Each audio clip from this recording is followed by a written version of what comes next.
Okay, இன்றைக்கி நேற்று தங்கியிருந்த இந்த சத்ரு அந்த இடத்துல இருந்து இப்போ அங்கே நான் பக்கத்தில் அப்படியே நடந்து போய்கிட்டுருக்கேன். இன்றைக்கி கோப் சார் போக பிளான் இல்லை.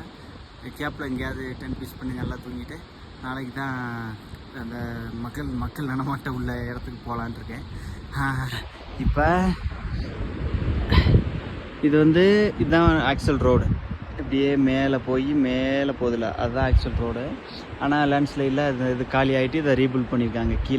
கீழே உள்ள புதுசாக பில்ட் பண்ணி இதில் வந்துக்கிட்டு இருக்காங்க. நான் வரும்போதே அன்றைக்கி இது மேலே ஏறி தான் அதில் வந்தேன். ஏன்னா இதில் போயிட்டு ரொம்ப தூரம் அப்படி இறங்கி ஏறி ஒரு 7-8 ஜிக்ஸாக்கில் ஏறி மேலே போகணும். நம்ம நடந்தானே போகிற இதில் போயிடலாம். ஆனால் அன்றைக்கி வரும்போது இதெல்லாம் இல்லை. இந்த ரோடெலாம் கிளியராக இருந்துச்சு. எனக்கு தெரிஞ்சு நேற்று பெஞ்ச மழையில் இதெல்லாம் விழுந்திருக்கலாம். நேற்று நைட்டு கூட மழை பெஞ்சிச்சு. நம்ம ஏற்கனவே ஷார்ட்கட்டில் போகிறோம்னு சொல்லி தான் கையை ஒரு லைட்டாக பொழந்துருக்கு. இங்கே தெரியுதா உங்களுக்கு? சந்திரத்தாலேருந்து குறுக்க வரும்போது என்னடா 7-8 ஜிக்ஸாக்கு குறுக்கையாக போகிறது அப்படின்னு சொல்லிட்டு குறுக்க இறங்கினேன். அப்போ ஒரு கல்லில் கையை வச்சு சரட்டுன்னு போட்டுருச்சு. இருந்தாலும் அடங்க மாட்டேன்னா அவ்வளோ இதெல்லாம் இல்லை.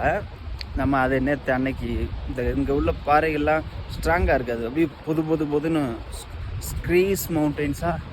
ஸ்க்ரீஸ் ஏதோ சொல்லுவாங்க இங்கிலீஷில்.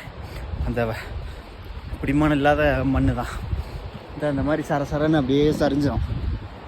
அதனால் ஆனால் ஜாலியாக இருக்கும் நடந்து போக. 2-3 இருந்துச்சு அன்றைக்கி வரும்போது, 2-3 தான் இருந்துச்சு. ஏறி குச்சி வந்துட்டேன். இன்றைக்கி போய் என்ன நடக்குதுன்னு பார்க்கலாம். அங்கங்கே வேலையும் நடந்துகிட்டே இருக்குது. ஆனால் அன்றைக்கி இந்த ரோடெலாம் கிளியராக இருந்துச்சு அன்றைக்கி. ஆனால் ஓகே, நம்ம அப்படியே இதில் அப்படியே ஸ்ட்ரைட்டாக இதில் போய் அங்கே போகலாம். ஓகே, இந்த ரோடு புதுசாக இப்போ லேண்ட்ஸ்லைட் ஆகிருக்கு. இதுதான் நம்ம போகக்கூடிய ரோடு.